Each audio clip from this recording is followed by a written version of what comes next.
Somo la 3 la lesoni Julai 11 mpaka Julai 16. Sabato alasiri, nukuu ya roho ya unabii kuendana na lesoni wiki hii. Lesoni inasema umoja katika Kristo. Umoja katika Kristo.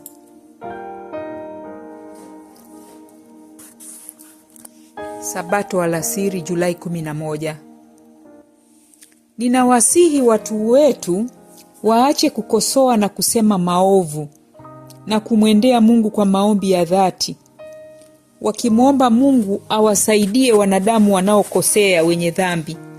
Hebu waungamiane wao kwa wao na Kristo. Waungane pamoja wao kwa wao na Kristo.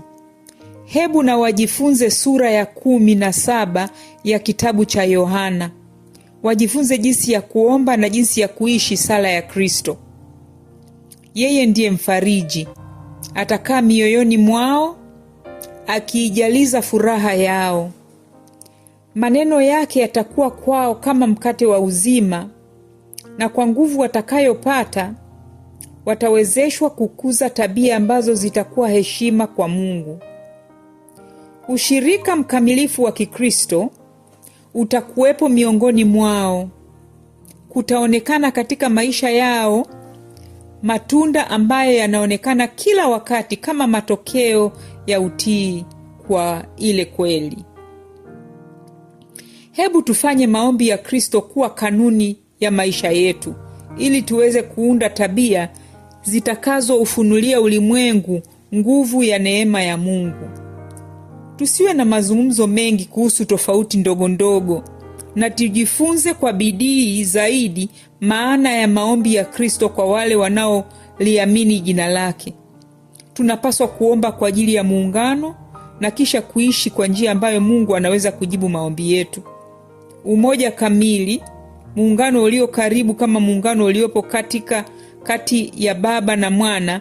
Hiki ndicho kitakachofanikisha juhudi za watenda kazi wa Mungu. Muungano kamili na Kristo na kati ya watenda kazi ni muhimu sana kwa ukamilifu wa waumini. Uwepo wa Kristo kwa imani katika mioyo ya waumini ni nguvu yao na maisha yao, na huleta muungano na Mungu. Wewe ndani yangu, nami ndani yao. Muungano na Mungu kupitia Kristo hulifanya kanisa kuwa kamili. Mtu anayetafuta kuwatumikia wengine kwa kujikana nafsi na kujitoa dhabihu atapewa sifa za tabia zinazopata kibali mbele za Mungu na kukuza hekima, uvumilivu wa kweli, subira, wema na huruma. Hii inampa nafasi ya juu zaidi katika ufalme wa Mungu. Hakuna kinachoweza kukamilisha umoja mkamilifu katika kanisa isipokuwa roho ya uvumilivu kama wa Kristo. Shetani anaweza kupanda malumbano. Kristo peke yake ndiye anayeweza kuleta maelewano yenye kuwaunganisha wanadamu pale ambapo kuna vipengele vya haiba au tabia visivyokubaliana. Wakati nyinyi kama watendakazi wa kanisa mnapompenda Mungu sana na jirani yenu kama nafsi zenu, basi hakutakuwa na juhudi kubwa za kuwa katika umoja, kwani kutakuwa na umoja katika Kristo. Masikio yanayosikia ili kutoa taarifa yatafungwa au umbea utaachwa, na hakuna mtu atakayebeba lawama dhidi ya jirani yake. Washiriki wa kanisa watathamini upendo na umoja na kuwa kama familia moja kubwa. Ndipo tutakapobeba sifa kwa ulimwengu ambazo zitashuhudia kwamba Mungu amemtuma mwanawe ulimwenguni.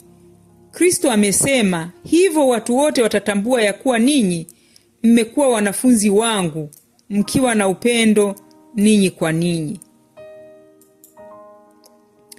Jumapili Julai 12. Tatizo la makundi madogo kanisani. Sala hii ya Kristo yenye uzito na ya dhati inasafiri hadi kufika katika wakati wetu. Ni fursa ya pekee iliyoje kwa mwanadamu aliyeanguka kuifikia nafasi hii kupitia utii, kuwa na umoja na Mungu kupitia Yesu Kristo. Tunaruhusiwa kupanda hadi urefu wa namna gani? Ikiwa tutaheshimu malipo ya thawabu.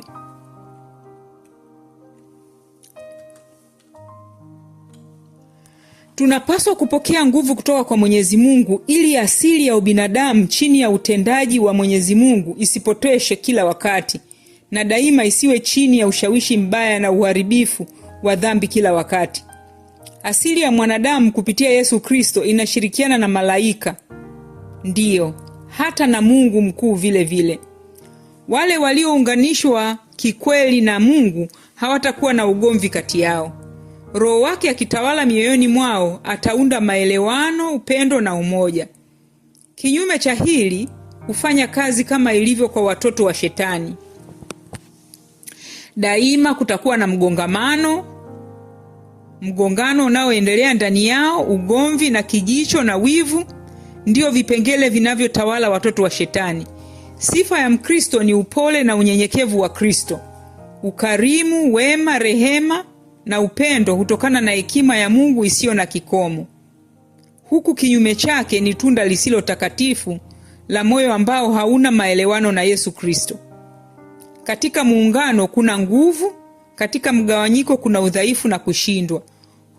Hoja yenye nguvu ya kushawishi zaidi tunayoweza kutoa kwa ulimwengu kuhusu utume wa Kristo hupatikana katika umoja kamili.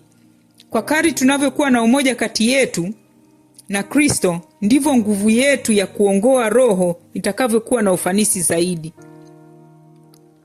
Tukifikia kiwango cha ukamilifu, sifa zetu za kipekee za tabia lazima zijengeke kulingana na mapenzi ya Kristo. Ndipo tutakapoketi pamoja katika ulimwengu wa roho katika Kristo. Ndugu watafanya kazi pamoja. Kila wazo la mgongano na tofauti ndogo ndogo zinazozingatiwa na watu husababisha utendaji unaoharibu ushirika wa Kikristo. Hebu tuendelee kumkaribia Mungu, naye atatukaribia, kisha kwa pamoja tutamfikia yeye juu. Makanisa yatakuwa kama bustani za Bwana chini ya kilimo chake. Watu wa Mungu watakuwa miti ya haki iliyopandwa na Bwana na kumwagiliwa maji na mto wa uzima. Our High Calling, ukurasa 170. Mnyororo wa dhahabu wa upendo unaofunga mioyo ya waumini katika umoja, katika vifungo vya ushirika na upendo, na katika umoja na Kristo na Baba, hufanya muunganiko huo kuwa mkamilifu na utoa kwa ulimwengu ushuhuda wenye nguvu ya Ukristo ambao hauwezi kupingwa.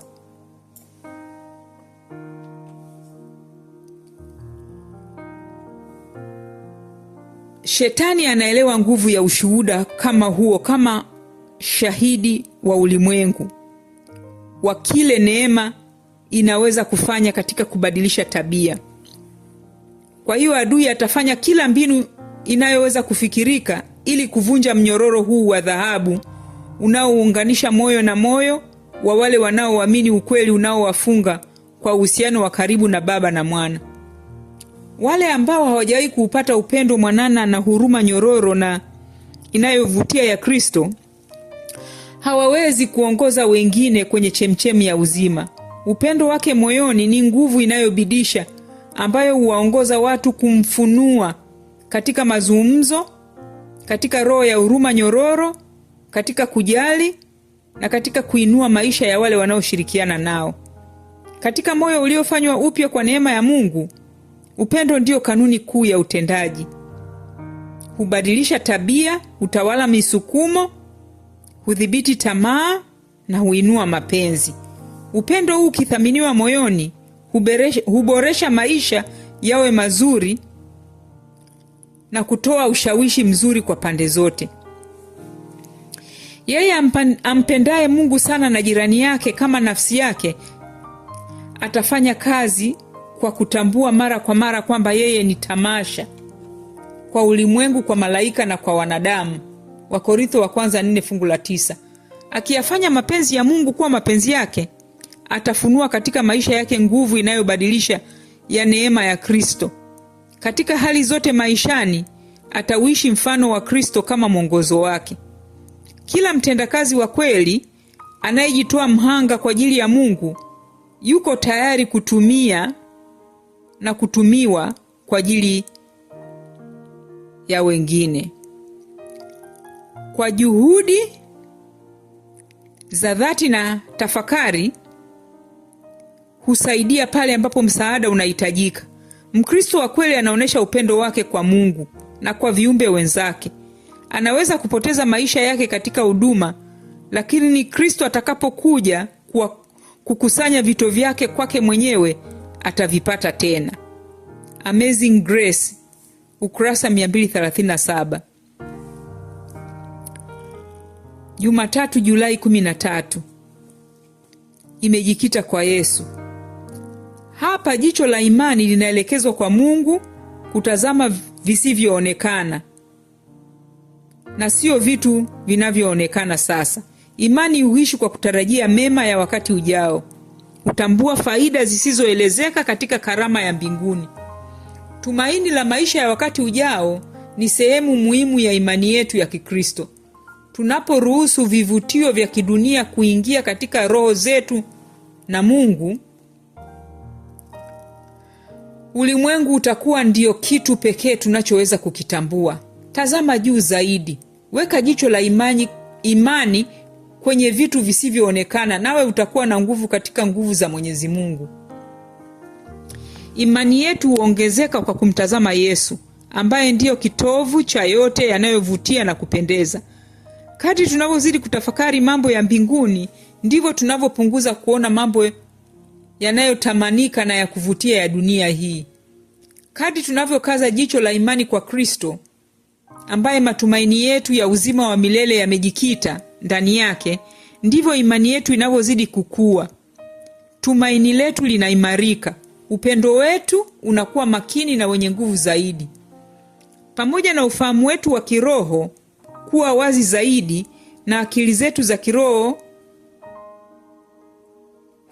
huongezeka.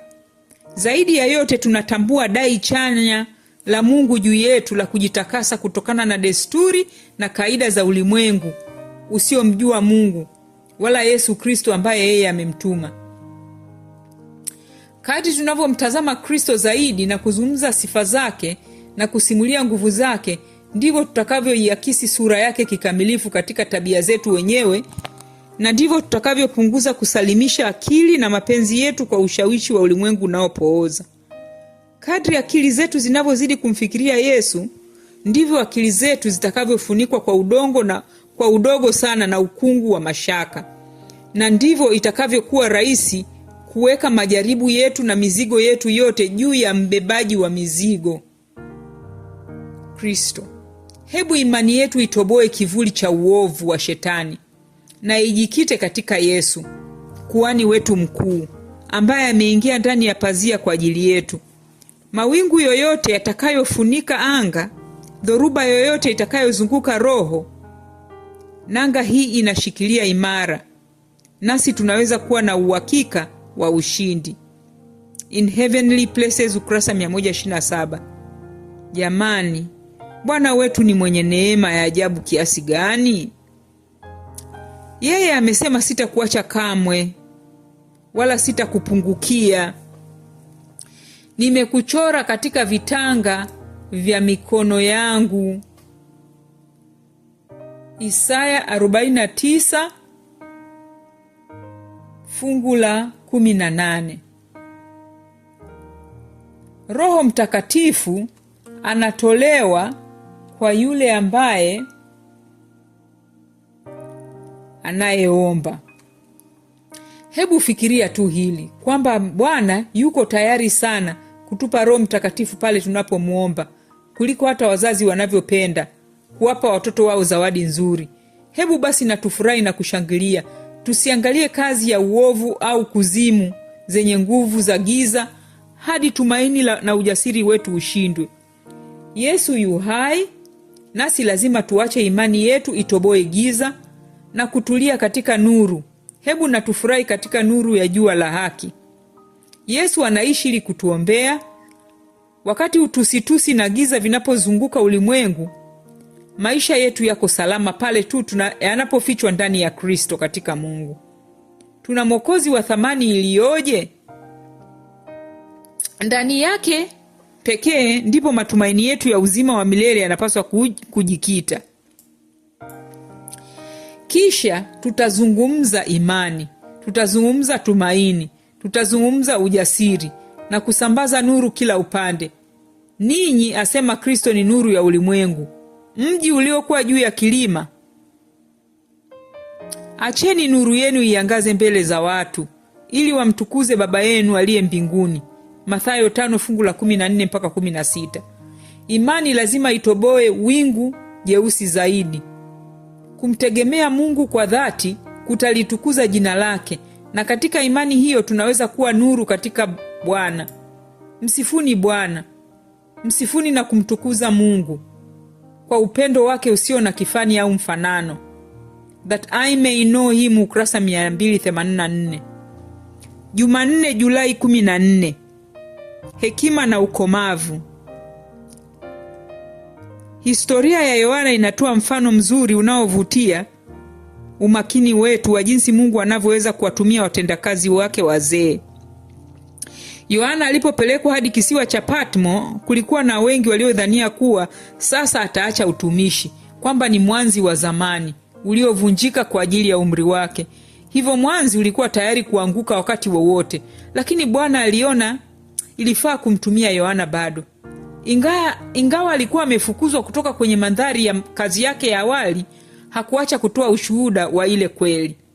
Hata huko Patmo alijipatia marafiki na waongofu. Ujumbe wake ulikuwa wa furaha, ukimtangaza Mwokozi aliyefufuka.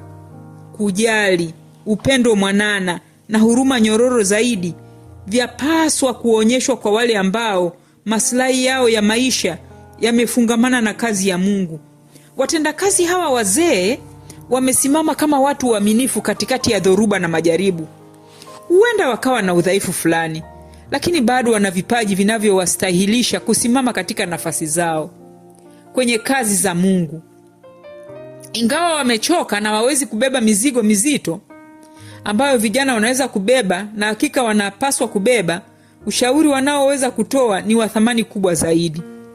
Huenda walifanya makosa, lakini kutokana na kushindwa kwao wamejifunza kuepuka makosa na hatari. Na je, watu kama hawa hawana uwezo kweli wa kutoa ushauri wenye busara? Wamevumilia majaribu, changamoto na mitihani, na ingawa wamepoteza nguvu zao, Bwana hawaachi. Yeye huwapa neema na hekima maalum. Bwana anatamani watendakazi wachanga, vijana, wapate hekima, nguvu na ukomavu kwa kushirikiana na watu hawa waaminifu. Wale ambao wametumia maisha yao katika huduma ya Kristo, wanapokaribia mwisho wa huduma yao ya kidunia, watavutiwa na Roho Mtakatifu kusimulia uzoefu walioupata kuhusiana na kazi ya Mungu. Kumbukumbu ya matendo yake Bwana ya ajabu kwa watu wake na wema wake mkuu katika kuwakomboa kutoka kwenye majaribu inapaswa kurudiwa kwa kizazi cha wale wanaokuja kwenye imani hivi karibuni. Mungu anataka watendakazi wazee waliojaribiwa wasimame mahali pao, wakifanya sehemu yao katika kuwaokoa wanaume na wanawake kutokana na kusongwa na mkondo mkuu wa uovu. Yeye anawataka waendelee kuvaa silaha hadi atakapowaambia waziweke chini. Unapoanza kuhisi kukata tamaa, mtazame Yesu na uwasiliane naye. Unapofikiri ndugu zako hawakuelewi au wanakuona hueleweki, kumbuka kwamba Yesu, ndugu yako mkubwa, huwa hafanyi makosa.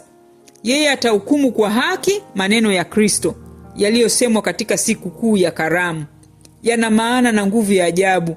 Bwana aliinua sauti yake na kusema, mtu akiona kiu na aje kwangu anywe.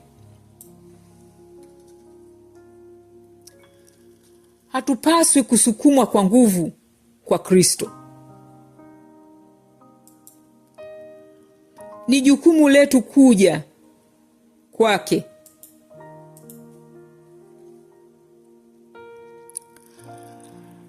kufanya uchaguzi wetu wenyewe na kuja kwenye chemchemi ya uzima. Je, kwa nini tusimjie Kristo wenyewe? Kwani ndani yake yeye kuna tumaini la uzima wa milele ambalo limejikita hapo. Masomo ambayo yametujia kupitia Kristo sio kanuni ambazo watu hurudia mara kwa mara. Masomo haya yamejaa mawazo muhimu na yenye nguvu, lakini ni jukumu letu kuishi ukweli wa Bwana katika maisha yetu. Mtume Paulo anatuhimiza tulishike tumaini lililoweka mbele yetu katika Injili kwa imani.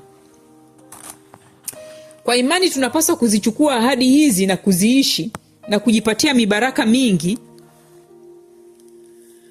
ambayo imethibitishwa kwa ajili yetu kupitia Kristo Yesu. Tumaini limewekwa mbele yetu, naam, tumaini la uzima wa milele. Hakuna pungufu ya baraka hii kwetu itakayomridhisha mkombozi wetu, lakini ni jukumu letu kushikilia tumaini hili kwa imani katika yeye aliyeahidi. Tunaweza kutarajia kuteseka, kwani ni wale tu walio washiriki pamoja naye katika mateso yake ndio watakaoshiriki pamoja naye katika utukufu wake. Yeye amenunua msamaha na kutokufa kwa ajili ya roho za wanadamu wenye dhambi wanaoangamia, lakini ni jukumu letu kupokea karama hizi kwa imani. Tukimwamini yeye, tunatumaini hili ambalo ni nanga ya roho, ambayo ni hakika na thabiti. Tunapaswa kuelewa kwamba tunaweza kutarajia kwa ujasiri neema ya Mungu, sio katika ulimwengu huu tu, bali katika ulimwengu wa mbinguni pia. Kwa kuwa yeye alilipa bei hiyo kwa ajili ya wokovu wetu, imani katika upatanisho na maombi ya Kristo itatuweka imara na kutufanya tusitikisike katikati ya majaribu yanayotusonga. Hebu na tutafakari tumaini tukufu lililowekwa mbele yetu na kwa imani tulishike. Jumatano, Julai 15, utumishi kama Kristo. Je, Kristo angewaletaje hawa watu maskini ili shetani asiwashinde kwa ushindi ulio wazi? Je, angewezaje kuonyesha kwamba kukiri tu kwa mdomo kwamba wao ni wanafunzi wa Kristo hakutawafanya wawe wanafunzi, au kuwahakikishia nafasi katika ufalme wake? Je, angewezaje kuonyesha kwamba ni huduma ya upendo na unyenyekevu wa kweli ndio ukuu wa kweli? Je, angewashaje upendo mioyoni mwao? Angewashaje moto wa upendo mioyoni mwao na kuwawezesha kuelewa kile alichotamani kuwaambia?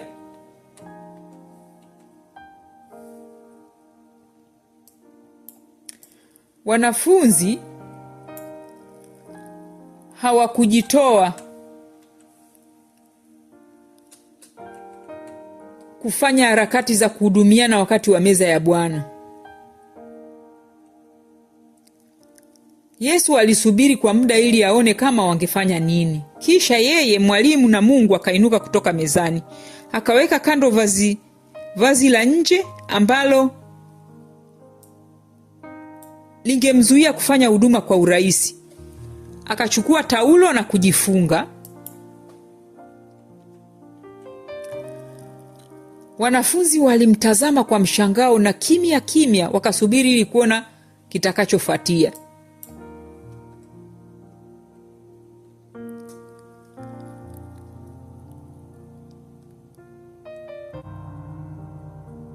Baada ya hayo, alitia maji kwenye beseni na akaanza kuwaosha wanafunzi miguu na kuwafuta kwa taulo alilojifunga. Kitendo hiki kilifungua macho ya wanafunzi.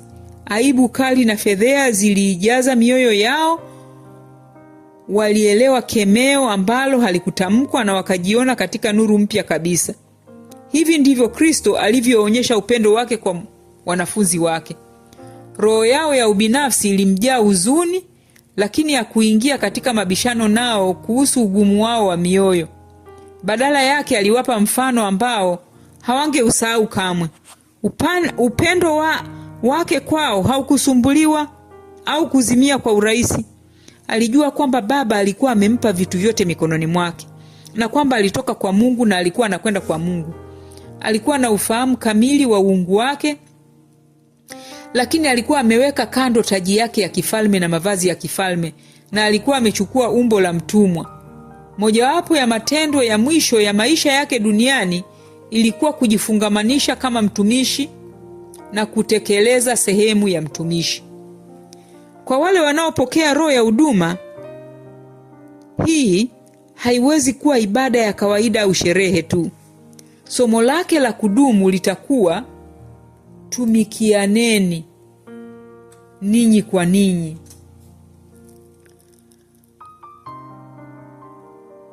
Hudumianeni ninyi kwa ninyi. Katika kuwaosha miguu wanafunzi wake, Kristo alitoa ushahidi kwamba alikuwa tayari kufanya huduma yoyote, hata iwe ya unyenyekevu kiasi gani, ambayo ingewafanya wawe warithi pamoja naye wa utajiri wa milele wa hazina ya mbinguni. Wanafunzi wake katika kutekeleza ibada hiyo hiyo wanaahidi kufanya vivyo hivyo, naam, kuwatumikia ndugu zao. Wakati wowote agizo hili linapoadhimishwa ipasavyo, watoto wa Mungu huletwa katika uhusiano mtakatifu ili kusaidiana na kubarikiana wao kwa wao. Wanafanya agano kwamba maisha yao yatatolewa kwa huduma isiyo na ubinafsi, na hii sio kwa ajili ya wao kwa wao tu. Sehemu yao ya kazi ni pana kama ya Bwana wao ilivyokuwa. Ulimwengu umejaa wale wanaohitaji huduma yetu. Wapo watu maskini, watu wasiojiweza na watu wajinga wasiojua kitu. Wako kila upande. Wale ambao wamezungumza na Kristo katika chumba cha juu watatoka kwenda kuhudumu kama yeye alivyofanya. Yesu aliyehudumiwa na wote alikuja kuwa mtumishi wa wote. Na kwa sababu aliwahudumia wote, yeye atahudumiwa tena na kuheshimiwa na wote.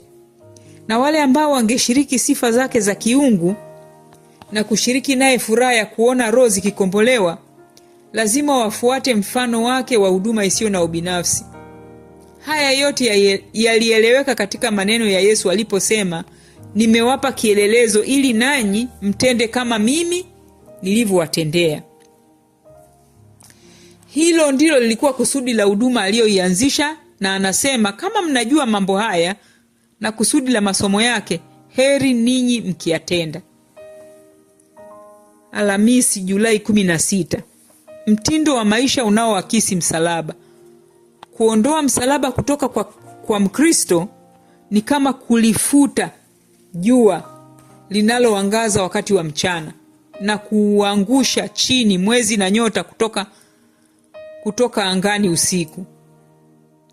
Msalaba wa Kristo unatuleta karibu na Mungu, ukimpatanisha mwanadamu na Mungu na Mungu na mwanadamu. Baba anautazama msalaba na mateso aliyompa mwanae kuyavumilia ili kuwaokoa wanadamu kutokana na mateso yasiyo na matumaini na kuwavuta wanadamu kwake. Yeye anautazama ubinadamu kwa huruma isiyojuta ya upendo wa Baba. Msalaba umekuwa karibu kupotea machoni mwa mwanadamu, lakini bila msalaba hakuna uhusiano na Baba. Hakuna umoja na mwanakondoo katikati ya kiti cha enzi mbinguni. Hakuna mapokezi na kukaribishwa kwa wanadamu wanaotangatanga ambao wangerudi kwenye njia ya haki na ukweli ulioachwa. Hakuna tumaini kwa mkosaji siku ya hukumu. Bila msalaba hakuna njia nyingine iliyotolewa ya kushinda nguvu ya adui yetu mwenye nguvu. Kila tumaini la jamii ya mwanadamu hutegemea msalaba. Mwenye dhambi anapofika msalabani na kumtazama yule aliyekufa ili kumwokoa, anaweza kufurahi kwa shangwe tele, kwani dhambi zake zimesamehewa. Anapopiga magoti msalabani, anakuwa amefika mahali pa juu zaidi ambapo mwanadamu anaweza kufika. Nuru ya ujuzi wa utukufu wa Mungu inafunuliwa katika uso wa Yesu Kristo, na maneno ya msamaha yanatamkwa, ishi ewe mwenye dhambi na hatia, ishi. Toba yako imekubaliwa kwa maana nimetoa fidia. Kupitia msalaba tunajifunza kwamba Baba yetu wa mbinguni anatupenda kwa upendo usio na kikomo na wa milele. Na yeye anatuvuta kwake kwa huruma inayozidi ile ya mama kwa mtoto wake mpotovu. Je, tunaweza kushangaa kwamba Paulo alipaza juu sauti na kusema, Mungu apishilie mbali nisijisifu, isipokuwa msalaba wa Yesu Bwana wetu Kristo. Ni haki yetu pia kujisifu katika msalaba wa Kalvari. Ni haki yetu kujitoa kikamilifu kwa yeye aliyejitoa kwa ajili yetu. Kisha tukiwa na nuru ya upendo inayong'aa kutoka usoni mwake juu yetu, tutatoka ili kuiakisi nuru hii kwa wale walio gizani. Our high calling, kurasa 46. Akili lazima ifundishwe kuzingatia mambo ya mbinguni. Unyenyekevu utakuja kama matokeo ya kutambua uzuri wa Yesu Kristo. Tukizingatia ubora wa tabia ya Kristo, tutaona jinsi dhambi ilivyo na tabia ya kukera.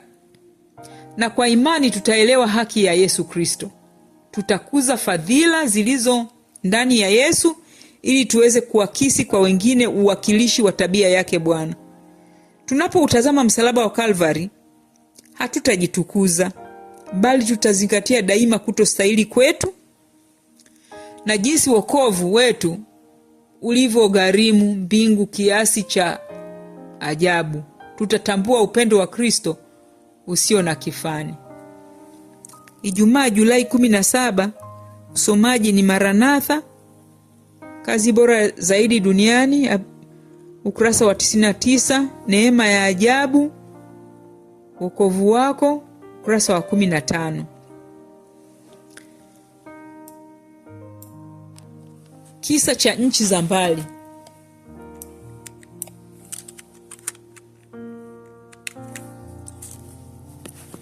Ndoto mbili. Dante Herman alikuwa na ndoto mbili. Alikuwa na ndoto ya kuwa milionea au msanii wa tattoo. Kila mtu alicheka aliposimulia ndoto yake ya kwanza akiwa mvulana wa miaka 12. Wakamwambia, ukitaka kuwa tajiri lazima ufanye kazi. Hapana, naweza tu kuwa milionea bila kufanya kazi, Dante alijibu. Alikuwa mwotaji ndoto aliyehitaji miujiza ili ndoto yake litimie. Dante mwenyewe alikuwa muujiza. Mama yake alikuwa amejaribu kwa miaka mingi kupata mtoto na hatimaye madaktari walimwambia aache. Kisha Dante akazaliwa. Lakini alikuwa mtoto mgonjwa na madaktari walisema alihitaji kuhamia katika hali ya hewa ya kitropiki ili kuishi. Kwa hivyo wazazi wake waliondoka nyumbani kwao Ujerumani ili kuishi katika visiwa vya Kanari. Visiwa hivyo vilivyokuwa katika nchi ya Hispania, kwenye pwani ya kaskazini ya magharibi mwa Afrika. Alikuwa na umri wa miaka 16.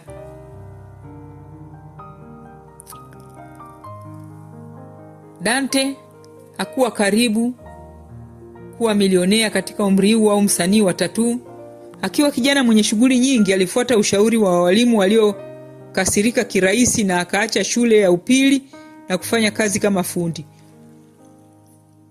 Lakini kazi yake ilikuwa ngumu na mshahara ulikuwa mdogo, na akaanza kuuza madawa ya kulevya, hasa cocaine. Mwaka mmoja baadaye alifanya mkataba na Shetani. Akatoa roho yake kwa dawa za kulevya na kuishi maisha kama ya poripori. Na rock and roll. Alifunga mkataba huo kwa tattoo mikononi mwake. Kwa muda Dante alijisikia mwenye furaha. Hakuwa milionea, lakini pesa na raha hazikuonekana kuisha. Hata hivyo alihisi ombwe, shimo moyoni mwake. Aliona kwamba dawa zake za kulevya zilikuwa zikiharibu maisha, na kaishi sauti ya ndani ikiuliza, je, unafikiri ni sawa kupata utajiri kwa kuwadhuru wengine? Kisha hofu ikaanza. Alipata shida na polisi na akakimbilia Ujerumani, ambapo mama yake alikuwa amehamia baada ya kumwacha baba yake miaka michache iliyopita. Maisha yakuwa mazuri zaidi nchini Ujerumani, na Dante aliishia kurudi visiwa vya Kanari miaka 7 baadaye. Na kisha alipokuwa na umri wa miaka 25, aliachana na madawa ya kulevya, na rafiki yake akamfundisha jinsi ya kuwa msanii wa tattoo, kuchora picha kwenye mili ya watu. Dante alifurahi kutimiza moja ya ndoto zake za utotoni, na alikuwa akipata pesa nzuri, ingawa hazikutosha kuwa tajiri au milionea. Kisha akagundua kwamba bado anaweza kuwa milionea. Baba yake alikuwa mtangazaji wa muziki wa rock and roll na mmiliki wa klabu, na aliishtaki kampuni kubwa ya vinywaji kwa fidia ya mabilioni ya dola katika kesi ya ukiukaji wa haki miliki. Baba yake alikuwa ameweka nembo ya biashara ambayo kampuni hiyo ilikuwa ikitumia bila idhini yake. Alimpa Dante 10% ya mapato hayo ikiwa angesaidia katika kesi hiyo. Wakati huo huo, rafiki alimpa Dante Biblia, naye akaanza kuisoma. Baraka za Bwana hutajirisha, wala hachanganyi huzuni nazo. Aliwaza, nikimpa Mungu moyo wangu atanibariki na kunitajirisha. Aliamua kumpa Yesu moyo wake. Leo Dante ni tajiri, lakini si kwa jinsi ulimwengu unavyohesabu utajiri. Nilipokuwa msanii wa tatuu, nilitaka shimo lililokuwa moyoni mwangu lizibwe au lijazwe, alisema Dante, mchungaji wa Waadventista wa Sabato nchini Ujerumani.